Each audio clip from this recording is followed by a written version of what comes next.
I'll begin with what I feel is the most interesting, most important, okay? Okay, there's one here from 7th class, 21 August, from someone called Peter. I only got the name Peter here. Why some people dream of the deceased requesting for certain things to burn to them or for them. This was asked during the Ghost Festival, Ghost season. How does the Buddhist view this? Okay, so the three parts or three questions is the first one. Okay, we dream of the deceased requesting things. I must say this is a very Chinese thing, even then very specific to certain groups of local Chinese, if you like. I don't think Westerners dream of this. I don't think Australians dream of this. I don't think Africans dream of this, for example. So, in other words, if we look at ourselves, since young, we were raised and conditioned by certain practice. When I was young, my mother will bring me along to the Chenghun Temple, the oldest temple in Southeast Asia, and take me around the whole circuit of all the deities, all the statues there, from the Buddha, Kuan Yin to Kuan Ti. I remember the tiger god, especially there because my mother spent extra there for some reason.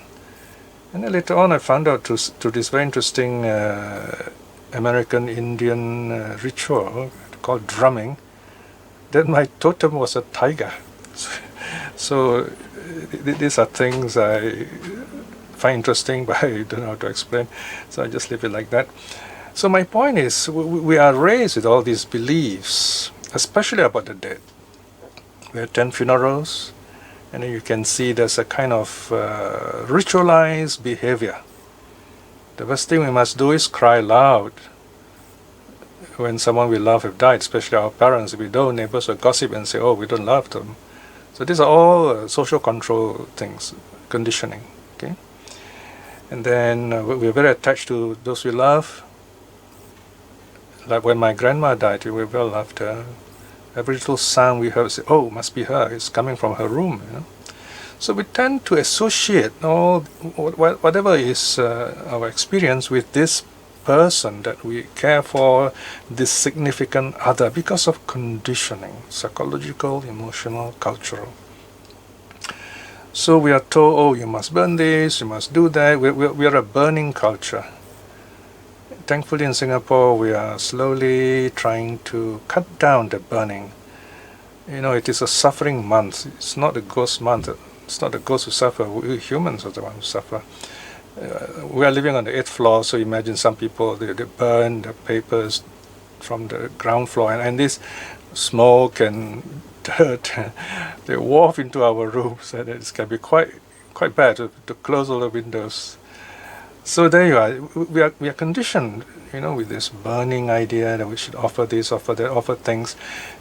The traditional Chinese have this very strange idea that the dead are fixed in some place, and it's a not happy place. It's a kind of hellish state, a kind of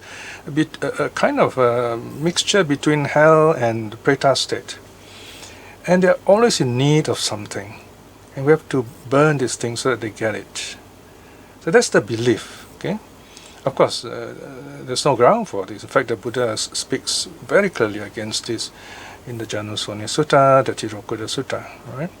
So if you have dreams of someone requesting, a relative requesting you for things, number one, it's obvious that you're close to this person. You care for this person, you love this person, or it could be the other way. You hate this person, you dislike this person, you have not been treating this person well, so the guilt comes back to you.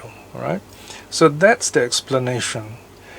Of course, no priest, no lamolo will, explain to you in this way, because this is their business. This is the reason why they become all those professional priests. So, for Buddhists, we should at once do loving kindness meditation. So you meditate with loving kindness, address your relatives, say, wherever you are, may you be well, may you be happy. If you love them, you can easily do that. If you've done something wrong, you feel very bad, then say, please forgive me, all the wrongs I've done, I was foolish, I did the wrong thing, and so on and so forth, right? So have this catharsis, clear yourself up, all right? Forgive yourself. Forgive yourself.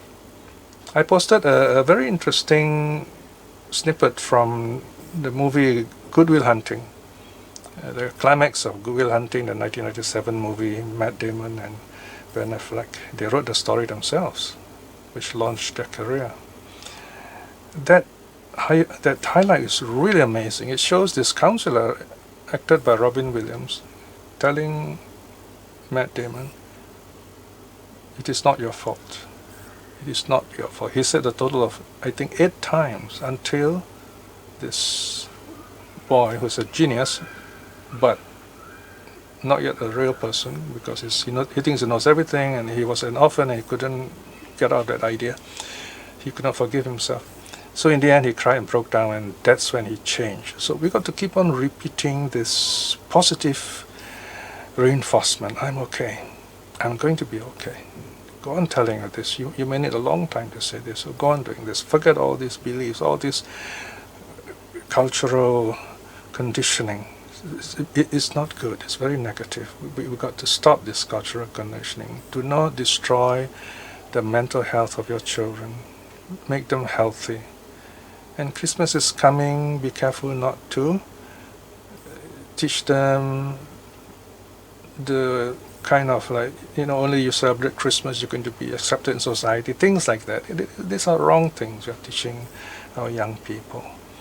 Teach them the right things, that everything, how the mind works, how to relate to others around you. Okay? Second question. Once I was meditating and felt my body spinning clockwise. I have this experience twice. May I know what's the meaning of this? My simple answer is I don't know, because if you don't know your own experience, I can't really tell you, unless I have the Buddha's mind. Maybe that time will come. If you work hard, you practice, you meet the Buddha in the future, you can ask him. However, there are studies about meditators experiencing such things. They've been very well documented lately. How well, I don't know. I'm not a psychologist, but they're definitely very professionally done. All this summarized in the paper called Early Buddhist Psychology as Experience. Remember this number, SD 56.2. 56.22, sorry, 56.22, right? Early Buddhist Psychology as Experience. The second part is a summary of all these various experiments, why people see lights, why they have all these funny experiences. So it's all explained in some way. Hopefully you can find something there that can help you understand your practice better. Whatever it is, remember, in meditation, anything other than, say, watching your breath or your loving kindness is distraction. So let it go. It has some explanation. At this point, you may not know it, but later on, when your meditation is better, when you are more mature, as you age, you look back, you begin, and you, with your sutta understanding, you begin to see all this in better perspective from your own life. All this has to do with the way you have lived your life. There's nothing magical here. Don't listen to some know-all meditation teacher, or worse, some professional Buddhists who think they know everything and they start telling you, oh, this is what it means and so on. They don't know your experience. So only you will know it in time to come.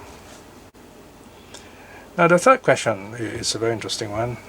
What is your opinion of the Lotus Sutra? Now I can tell you unambiguously, unequivocally, have nothing to do with this sutta. This one sutta which I would agree needs to be banned, because it really attacks Buddhism from the inside. So this is my conclusion after so many years of studying this, even giving talks on it. Why do I say this? Now, if you look at the Lotus Sutta, the history of it, it was written around 100 BCE, 100 years before Christ, and 100 CE after Christ. So it's kind of within that period with the rise of Christianity. And it was also a time when the Buddha has passed away. So you have these people who cannot accept the Buddha's passing away because they are not practitioners, so they are theologians. I call them theologians because they have all these ideas of looking at the Buddha as a supreme figure. Whereas the Buddhists who follow the Buddha's teaching, they accept the fact that Buddha said, look, all beings are impermanent, even the Buddha has to pass away. That's the final proof of his teaching, that even he passes away. That's impermanence. So there's no problem with that. If the Buddha were to live on, it will be an irony, contradiction in terms, because then there is something impermanent. So what he teaches is not true. So his death is meaningful in that sense. He lived for us, he died for the Dhamma. So these people who cannot accept the Buddha's passing away, they start coming up with ideas. They say, oh, he's not really human, he's something else, he's this essence, there is this eternal Buddha somewhere in outer space, and then here he is, this kind of nimitta Buddha, something like that, and this Buddha appears on us for our benefit. All right, so that's the rationale why they have this idea of the Buddha as someone like a god. All right. Next thing is, I suspect there is a strong influence of the early Christians on this Lotus Sutra. There is no other logical explanation if you think about it. Why would a Buddhist write a sutta talking against all the basic teachings of the Buddha very clearly stated in the suttas? For example, awakening arahathood is not enough. This alone is very serious wrong view. I mean, the result is to be reborn in hell, according to the suttas, if you talk like that. This is the Buddha is telling you, don't misrepresent me. Okay, so this is misrepresenting the Buddha to say that arahathood is not the final stage. The Buddha is an arahat, and again he says, as an arahat, the Buddha and those who come after him, arahats, the same awakening. The only difference, the Buddha comes first, and those other arahats came later, their followers. And then this sutta openly attacks the arahats. Wow, this is another very serious wrong view. They make fun of Sariputta and so on. So these are things we cannot tolerate. I mean, I'm not saying we should burn the books and so on. No, I mean, you can have all those books there. In terms of literature, it's beautiful. But snakes can be very beautiful too, but they're deadly. So the Lotus Sutra is like that. And there are many things, many other things in the Lotus Sutra which we can talk about, which I don't think there's time for today. I'll just give you some main points. Now, in Chinese, we have the word Qing. I mean, this Lotus Sutra, Lian Hua Jing. The Qing here, although we translate a sutta, we think of it as sutta, but in Chinese, a Qing is much bigger than how we imagine a sutta in Pali or even in Sanskrit. A Qing simply means a classic. Right, so for them it's very easy to accept even the Lotus Sutra as being canonical, but we can't. If you really want to follow the Buddha's teaching, we can't do that. It's not the early teaching. Nowhere in the Pali Canon do we have such a teaching. So the point here is this: there's so many ideas which are rather strange there. So we must be careful that not to simply believe such things, because when we want power, yes, this book will promise you power, You want money, yes. This book say you just chant the name of the sutta and you get it, and then you attribute that success to the book. And this is what the Japanese have been doing. But without the money, there'd be no Buddhism for them. So this is the whole thing. It's not the sutta that made them Buddhists, it's the money that supports the whole system. All right? So this is really a capitalist venture. All right? So the Lotus Sutra should be totally avoided, because if you allow the absurd, if you believe in the absurd, then you will be able to commit atrocious things. Okay? So be very careful what you believe, because beliefs will hold you, whereas wisdom frees you. Remember that. Yeah, I feel. Can you hear me? Yes, of course. I hear what you said about the Lotus Sutra. I just want to seek your advice. There are many people who firmly believe in the Lotus Sutra. In fact, it's perhaps the basis of certain Buddhist traditions, as you know. The Nichiren Sukha Buddhism is really by and large based on the Lotus Sutra. And it is worldwide. It is very strong. The Sukha organization is very strong in Singapore. So my question to you is, how do we, as fellow Buddhists, because they call themselves Buddhists, how do we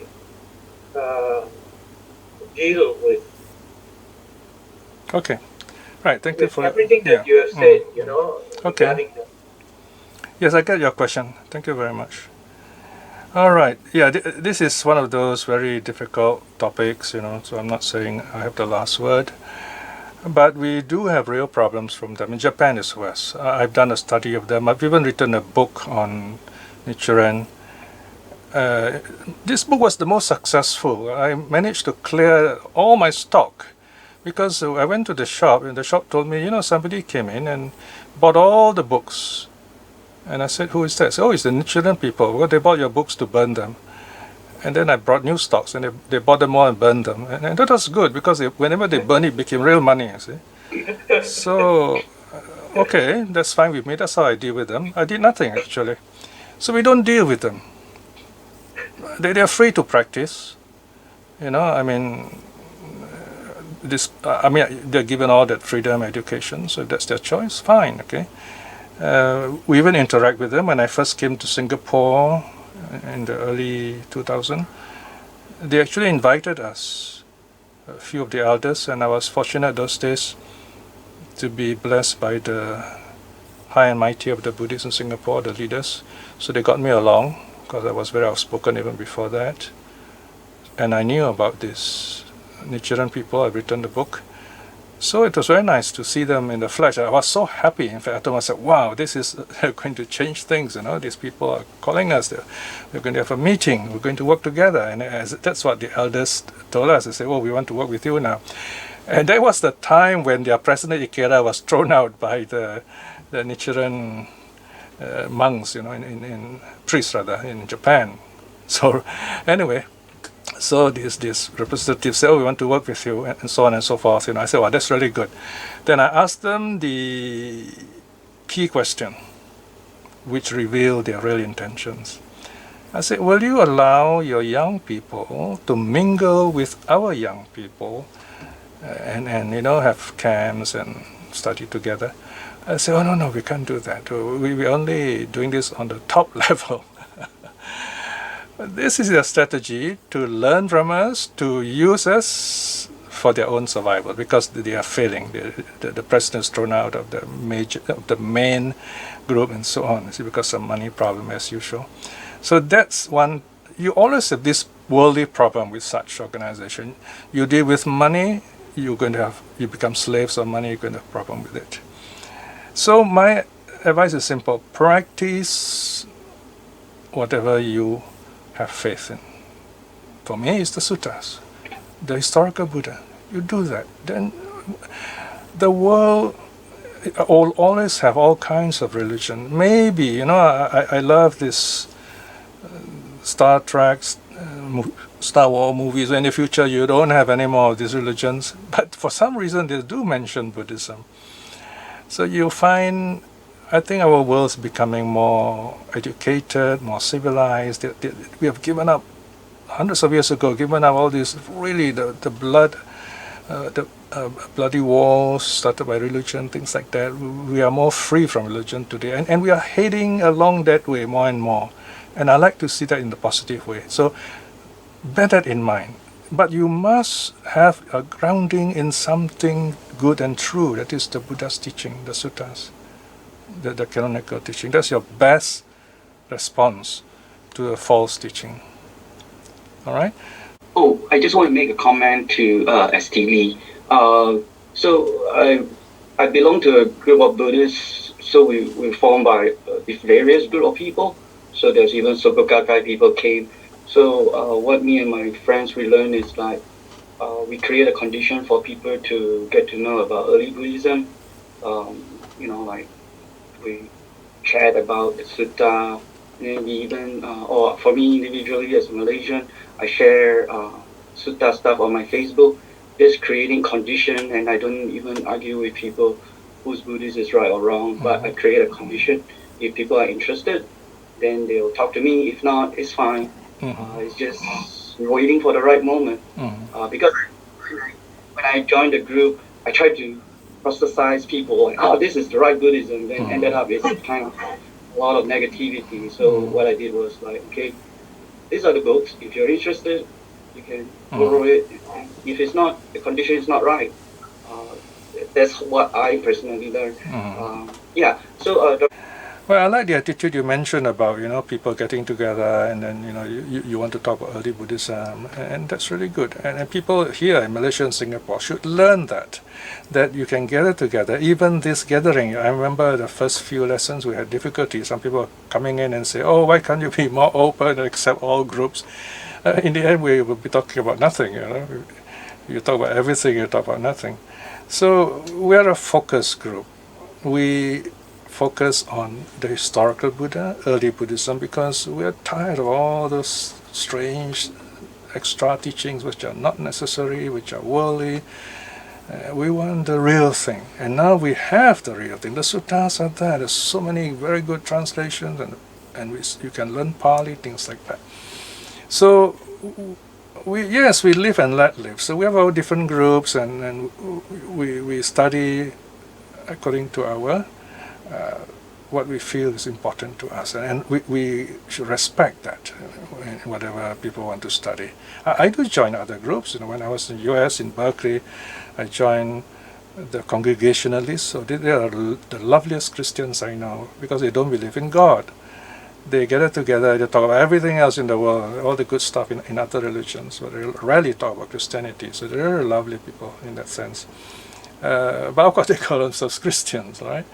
So there you are. You have this kind of very open forum, open relationship, but we respect people's beliefs, and therefore people should respect our faith too, right? Okay, having said, yes? There is a short question asked by Sister Rachel. Sure. She's wondering if your book is still available online, the Nichiren. Yes, I think so. Isn't it, Ratna? Oh, the book's not available? Okay, I'll check and see. Maybe we might get someone to PDF, if it can be scanned in PDF, I don't mind putting it free online before Amazon steals it, So, yeah. So, I will try to see what I can do about that. I have a funny feeling someone scan it. Anyway, I'll check for you. Thank you for asking, Rachel. Brother Pia, the question I have is about when you, just now the meditation, you were talking about space. The reason I asked that is because I was reading about by one of Ajahn Sumedho's students, and even Ajahn Sumedho was talking about space, like imagining the space in the room. So I was curious, what do you mean by space? Okay, very good question. Can you please explain? Sure. Okay, here in meditation, the third stage, space is very clear. It means the absence of breath. Absence of breath. The breath seems to stop because the breath, in a sense, is still there. Okay, there's a lot to talk about the breath here because in meditation language, the breath can be the body. We start with the breath as the body. In a sense, stage 1, stage 2, the breath is the body. But in stage 3 and 4, especially stage 4, the breath is the mind. So this is why we use the breath. It morphs, it changes from body to mind. It's like breath is a kind of very heavy cloak it's wearing, and then it is free of that burden, that armor, whatever you call it. So in stage 4, there's just the breath as mind. So when you see this space, another way of seeing it is like it's mind, it's the mind. You are seeing the mind, but you can't see the mind actually. But that's what it is. It appears to be like space. All right, so it's either, you can see it either as the breath has subsided, absence of breath, or you can see it as the mind at peace. Okay, so you can work on these two meanings. Brother Pia, just to, if you don't mind, I'd just like to bring back just now when we talked about phase 3, the space. Yeah. The thing is, when I do meditation, and when you let us meditation session just now, sure. it's usually breathe in space, then breathe out space. Now, in my case, normally I can't see the in space, but the breathe in, breathe out space, that part, yes. Times I do see very clearly. That happens. I should have mentioned that too, but I don't want to talk too long during the instructions. So, okay, let me say it now, okay? So, for example, for some people, you breathe in, breathe out, space. Okay, sometimes breathe out, breathe in, space. So sometimes it is after the out, sometimes after the in, sometimes very long, sometimes very short. So there are many variables. Right, so don't worry about it. The important thing is you notice the space. Yes, that's quite common. It's quite. Yeah, if you can experience it, it is common for you. Okay, so you are facing yourself. So you have to find out what's going on here. So this meditation is self-discovery, and your meditation is unique. You know, we never talk about our meditation to anyone else except a trusted, what they call it, a spiritual friend who is a Dharma teacher. Treat your meditation like your love life. Okay, we don't talk about it over coffee. I mean, that's the worst thing you can do. Then you start gossiping and arguing. It's very silly, you see? Because meditation is work in progress. You are changing all the time, like this caterpillar morphing in the cocoon, you see? Right? So you should be curious, what's going on here? And then over time, after decades pass, you look back and say, okay, wow, this is what has been happening, and you begin to relate them. So even if you do just briefly 5 minutes a day, 5 minutes a week even, if you do that every week, 52 times a year, something wonderful will come to you. You will build up that idea of meditation, that natural inclination for meditation. So you do that, okay? So meditation is not something you must do. For example, do I say that you must breathe? Yeah, of course it makes sense to say you must breathe. But it's like as if you have a choice not to breathe, you know? But we don't, unless we want to kill ourselves. Point, you see? So meditation is like that. You just want to be peaceful and let it come naturally to you. Like when you're doing nothing, you know? Remember the Vitakka Santana Sutta? Instead of running, why don't we just walk, you know? So you just sit and then just relax, be at peace. So if you do fall asleep, that's fine. Then you fall into meditative sleep. So that kind of habit, at peace all the time. Okay? So, and avoid nasty people, avoid negative people. That helps also. Toxic people, as they say. Some people can be very distracting. But be strong, because once you're a Dharma teacher, once you're a Buddhist worker, you meet with difficult people. So you have to be strong, and that's when your meditation is even more important, especially loving kindness. So your meditation is your private life. It is unique. Every moment is different. And it is your growth. All right? Okay. To speak for now, brother, can you unmute? Yeah, Doctor is still there. Doctor, all right, doctor. Brother Pia, Yes. on this issue of space in stage 3 Mm-hmm. of the breath meditation, I think you alerted me actually in a previous session when you led us on breath meditation. And then, if I'm not mistaken, you said to us to observe very closely in stage 3 and notice the pause. Mm. You didn't say space, but you said notice the pause. Same, yeah. Pause and space the same. Yeah. Yeah. And then even after the in breath, there's a slight pause, shorter Mm. than the out breath, Right. where the pause is longer. Mm. And I think that physiologically it makes sense because that's the way the breath takes place. Mhm. You know, in normal breathing, Mm. that's how it is. you know. Yes. Yeah. And I thought it was wonderful for for my practice Oh, yes. to Yes. actually be observing the pause. You know, the Yes. slight pause after Yeah. in breath and then the longer pause after out breath. Yeah. So I'm just saying that maybe that's more physiological rather Yes. than to regard it as mental.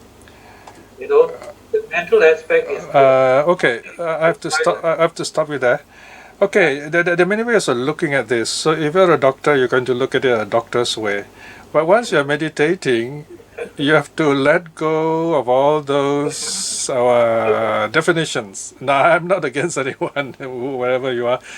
In fact, my belief is that if you are professionally trained, especially in medicine, psychology, you are in a better position to know a lot of little subtleties and intricacies in the meditation experience. This is what the psychologists are doing now. They're so excited about this. And they're getting carried away, even many of them. Anyway, now if you learn to accept Buddhism as it is without turning into a Pygmalion, like in My Fair Lady, you try to make this woman into something you want, then Buddhism will end up, Galatea will end up as what Pygmalion wants. Now I'm mixing up these two characters, but anyway, you know what I mean. The point is, when you try to shape this idea in your preconditionings, you will get what you want and nothing else. That is your loss. So be very careful. So what I'm saying is, for a while, just forget whatever you are. Just meditate. Later on, you can sit and say, okay, well, what do I think of this professionally? And that's your idea professionally. But then you must allow the Buddha his voice, his teaching. Then one day, you say, wow, I begin to see these two, how same or how different they are. All right. Now, I'm not a doctor, so I'm not going to tell you the differences. But what I'm trying to tell you is, you, in a great, beautiful position to be able to see the subtleties if you allow it to happen naturally. Do not jump to conclusion too early. Give yourself those years, those practice. No jumping to conclusions at this early stage. Practice, and then in the years to come, look back, examine again. You've got suttas to support you. You've got modern, latest research to support you. As you know, researchers, all the science, even medicine, change over time. Something is right now, but in the future, people will say, "Oh, we got something better." Science changes, but Buddhism, the change is within ourselves, our understanding. Okay, let me stop there because this is a wonderful subject. We can go on and on. David C. here today? David C. Never mind, someone can just tell him that it is recorded today. No? Okay, his question is, I've a few times encountered Mahayana monks who claim that the departed ones feed on incense smoke. That this is in the sutta, possibly Mahayana Sutta. What are my thoughts on this? Okay, yeah, indeed, this is a Mahayana idea. Okay, nowhere in the sutta have I heard of any beings, for that matter, feeding on incense smoke. There is an interesting being called a Gandharva, who are beings living in the lowest of the sense heavens, and they are servants to one of the 4 great kings. Okay, their name Gandharva means something to do with smell. So it seems that they sustain themselves on smell, and these lower gods, the sensual gods, seems to sustain themselves on joy. It seems, all right. So it doesn't take much imagination to imagine how devas sustain themselves on joy, because they don't have a physical body like us. And if you're joyful, you can work, and if you're not joyful, you find your energy just saps away. You can't do anything. So it figures in that sense. But here to say that these departed ones, the pretas, feed on incense smoke, this is quite bizarre. The first time I've heard this. But then it's not surprising, because you find there is a saying in Tibetan Buddhism: every teacher is teaching his Buddhism, and so you bring 100 teachers, you have 100 views. Sadly, sometimes these views can go rampant. They become really superstition, just to make people to hold believer, get some money, things like that.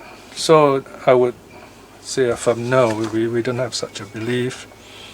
Departed ones, we talk about this quite great length, so do look up this recording on the departed, on the Go Suttas, where all the details are given. Okay.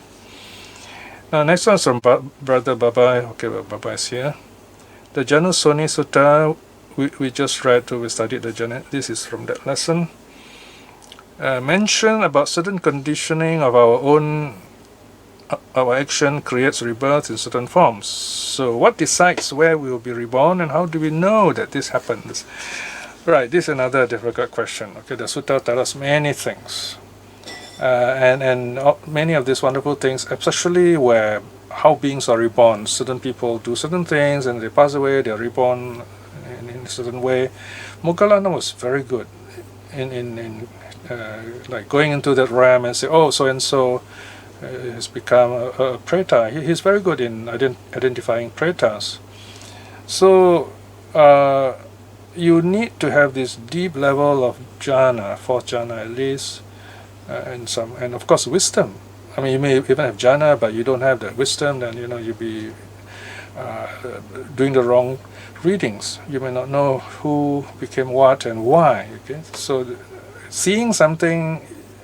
I mean, let's say someone is psychic, is able to see all these strange beings, but knowing what they really are is something else.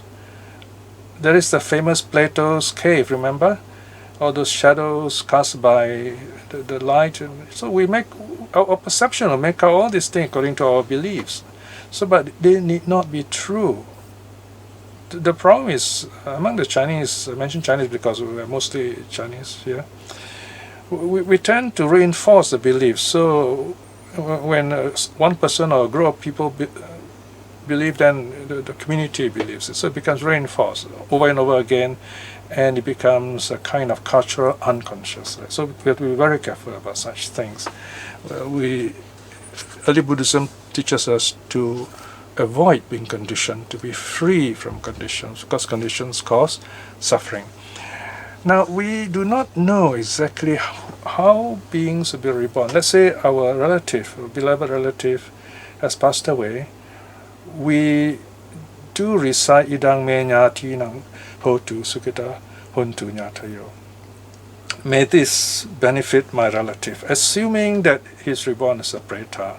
We don't know. Because we do not know, we just want to be sure, we recite this special prayer, if you like. I'm using the word freely. If it's a deva, he doesn't need it. He'll be smiling at us and say, okay, I don't need this. You have the famous Brahma Deva Sutta, where Brahma himself comes down and tells that this very pious woman who worships Brahma, say, don't offer me all these things. I can't take these things. These are earthly things. It's like the famous cat. Remember, a cat I had when I was a monk. A cat came and brought this. I think it's a rat, brought this rat to my feet as an offering. He left the dead rat at my foot and looked up at me with beautiful big eyes. And I said, no, sorry, I don't, thank you, I know your gesture is appreciated, but we don't take rats. So imagine you transpose this kind of situation with the Brahma, you don't have to give me all this, I can't take this, thank you. So the Devas are like that. They don't need our offerings, they're happy. The animals, you got to treat those which are near you well. They may be your relatives or probably your relatives, so take good care of them. Asuras, they're very troublesome. I don't think we want to associate with them. Hell beings, they're way out of reach, and then you can't really help them. Their karma will somehow, take time, and then so pretas are the only ones we can help, as we already studied before. Okay. We do metta in a sense that there may be other beings around us who can sense us, and this may be of help to them. And if our minds are strong, yes, we send those thoughts further afield to people who have psychic connections with us, and that may help too. All right. So, because we're not sure, we do it out of faith and not taking any chances. Okay, so this is not a very good answer because I don't have that kind of mind that's able to tell you, yes, I know this, I've seen this. So that's my best answer. All right. Next one, Rachel. Okay, someone told me that actually pretas and hell world are here in the same earth we live in. It's like someone lives in horrendous conditions, in a horrendous state is like someone in the hell world. Is that true? It's not really a different place from us in a human plane, but just a different quality of life. I would certainly agree with you. This is one way of looking at different realms. Okay, so you have two kinds of realms here. You have the actual state that we see, like we are humans, and you have the animals. Then the Buddha talks about other realms, but we can't see them. They are elsewhere in a different dimension, it seems. Okay, that's the traditional interpretation. However, if you understand them as mental states, you can see them actually happening right here and now. And I think that is a more useful understanding. As I've said before, and this is something I think is a very wonderful way of understanding our existence. We are born with a human body. Our parents give us a human body because of genes. However, if a gorilla, a wolf steals the baby, or somehow the baby we are abandoned in the jungle, and this compassionate female wolf takes care of us. So you have a feral baby, okay? And this has been reported. So this child will end up as a wolf. Now Tarzan is an example, but he is a fiction. It's unlikely Tarzan would be so intelligent if he really was a feral, if taken care of by wolves. Okay, because they have actually discovered children who were raised as wolves during their first 7 years, and they just are wolves. They behave like wolves. They go on all fours. They eat like wolves. And they don't wash, and they think like wolves. They are wolves, except their body is human. My point here is that we are born human, but we are not yet human. We only have a human body. Then our parents hug us, talk to us, give us toys, and this is the humanizing process. We are becoming human day by day, moment by moment.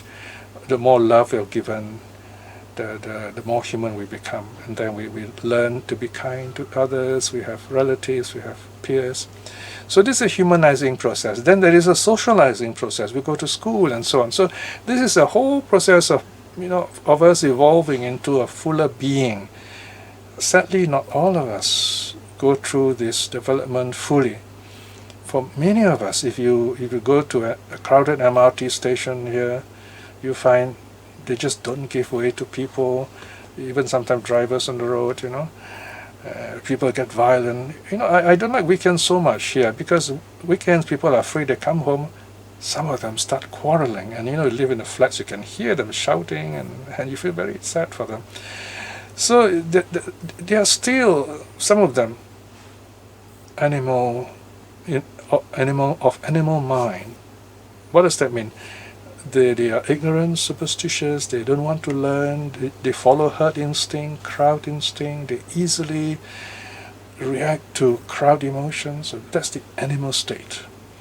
Then you have the preta state, very addictive. If you look at the drug addict, he's not human, he has lost his humanity.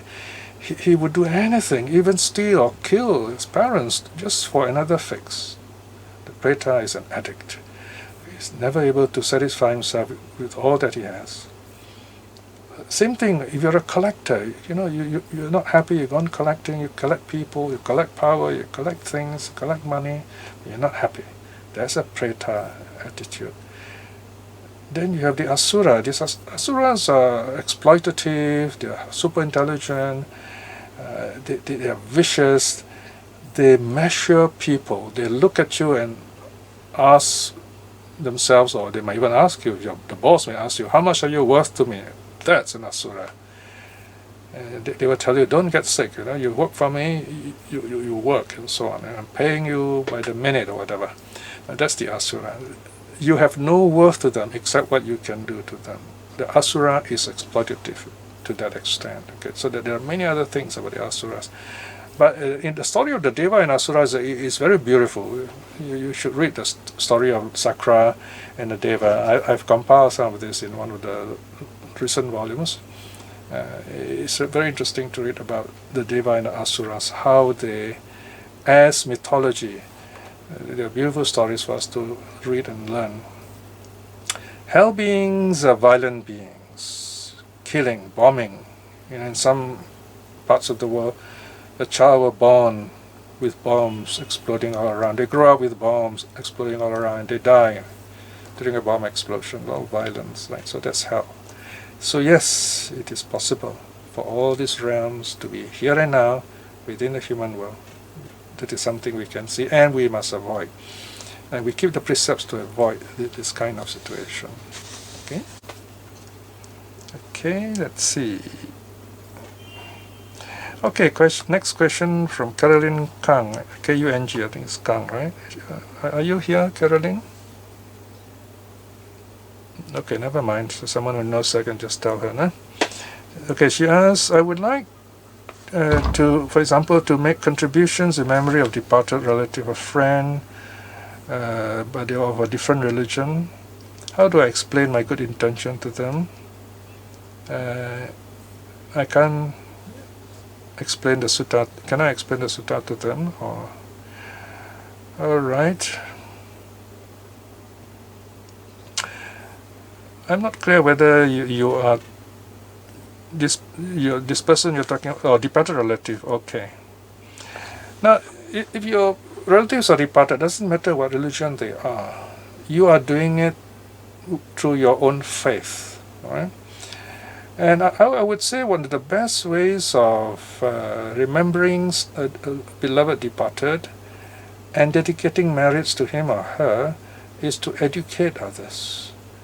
In Thailand, what they do is when someone has passed away, especially, you see, they don't cremate the body immediately. They will keep the body for like 100 days or even a year, and then they will cremate. So the cremation is the big event. So they have maybe a year or 3 months or 100 days. So they will prepare a special book. Now, if this departed is a great author, they will select one of his best books or even compile an anthology of his works. Or sometimes they will print some rare books. And these are the white covered books. And depending on the wealth of the family, you just need to come for this cremation. You listen to the monks chanting, the monk's sermon, and then after that comes the ritual of putting this paper flower on the coffin before it is cremated, and then you get this free book. So a lot of people just go to get this. Some of these books are really good books, they're classics, they're rare books. And this is a great way of promoting Buddhism, promoting our culture. And how does merit arise? You create this sense of massive joy all around you. And if this departed is able to come around and say, wow, these people are gathered and they're happy because of me, all this feeling, you can imagine how you feel. Someone throws you a surprise birthday party. You feel happy. It happens like that, okay? So these beings are liberated from their suffering, their own mental hindrances. They feel happy. This joy liberates them from their negative state because you have done this public service, something like that. So I like this example because it's so easy to understand how it works. So printing a book in memory of a departed, no matter what religion, something useful, especially a Buddhist book, I would say, because I'm Buddhist, and this is a Buddhist belief.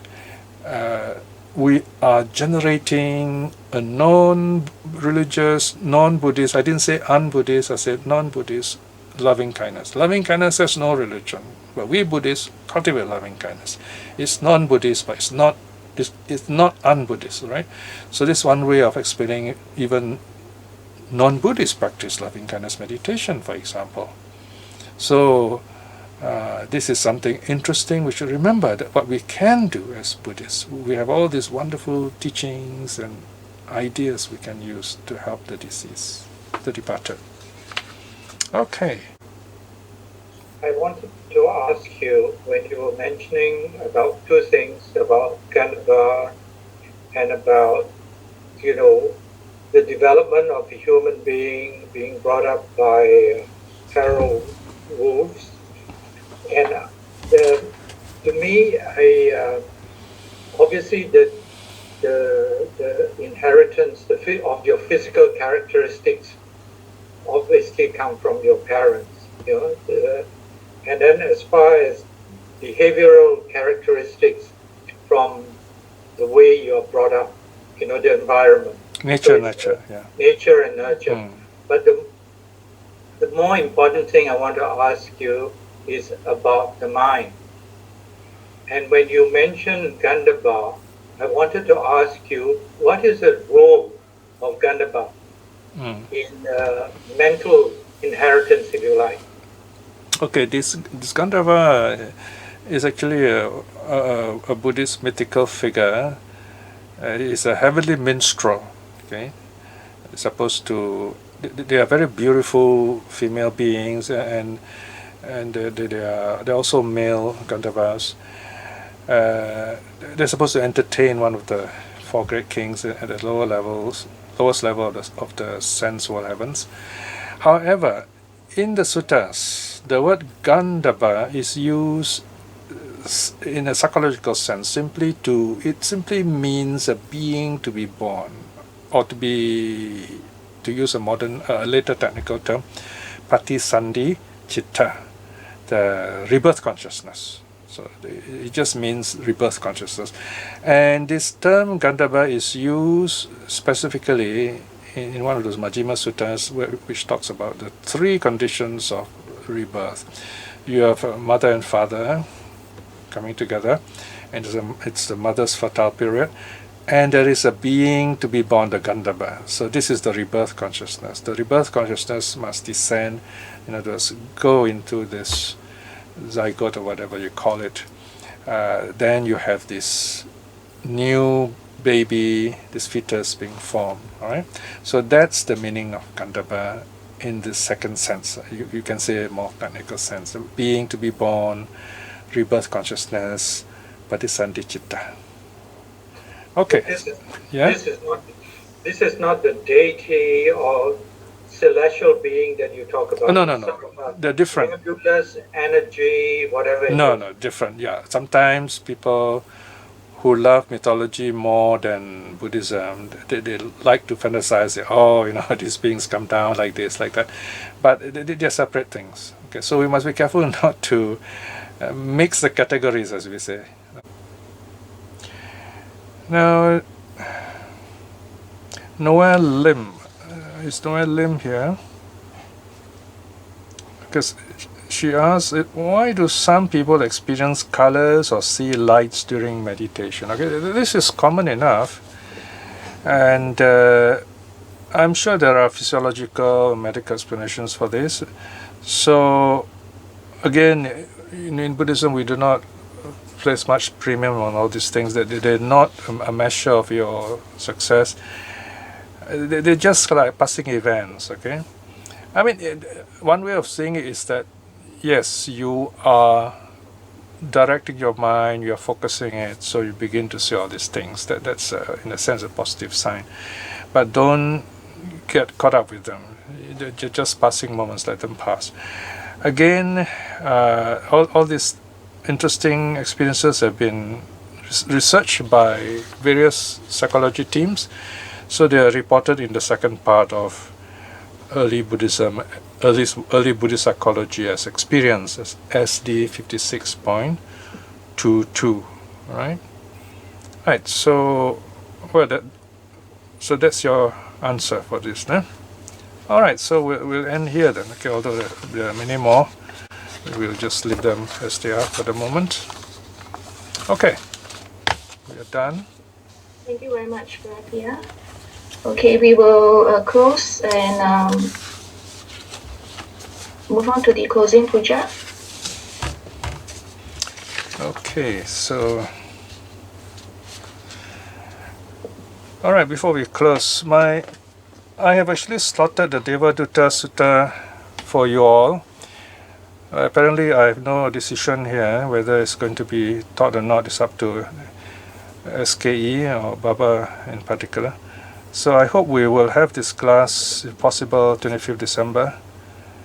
So we have come here to study suttas, so it's really wonderful if we can look at the suttas, reflect on them, live them.